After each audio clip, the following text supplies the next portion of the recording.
மோபிம பத்திரிகையில் இந்த செய்தி இவ்வாறு தரப்படுகிறது. உத்தேசன கஞ்சாமத்தின்னா தொடக்கர ரியதுரு நிசா பொரல்லே மகானதுராக் என்பதான செய்தியாக இந்த தகவல் தரப்படுகிறது. பொரலில் இடம்பெற்ற பெரியதொரு விபத்து சம்பவம் குறித்தான தகவலை மோபிம பத்திரிகை இவ்வாறு தலைப்புச் செய்தியாக கொண்டு வந்திருக்கிறது.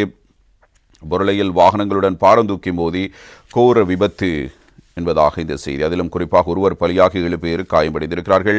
கொழும்பு பொரலை பொதுமையான சுற்று வட்டாரத்துக்கு அருகில் நேற்று காலை இடம்பெற்ற விபத்தில் ஒருவர் உயிரிழந்து 7 பேர் காயமடைந்ததாக போலீசார் தெரிவிக்கிறார்கள். காயமடைந்தவர்களில் போலீசார் 2 2 பெண்களும் உள்ளடங்குகிறார்கள்.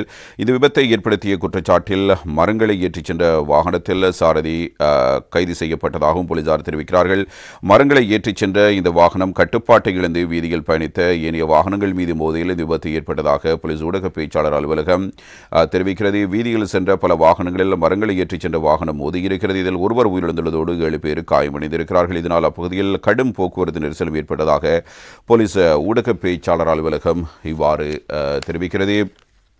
பொரளையில் இடம்பெற்ற இந்த விபத்து நேற்றைய தினம் முக்கியமான ஒரு செய்தியாக அவதானிக்கப்பட்டது என்பதையும் நாங்கள் காணலாம்.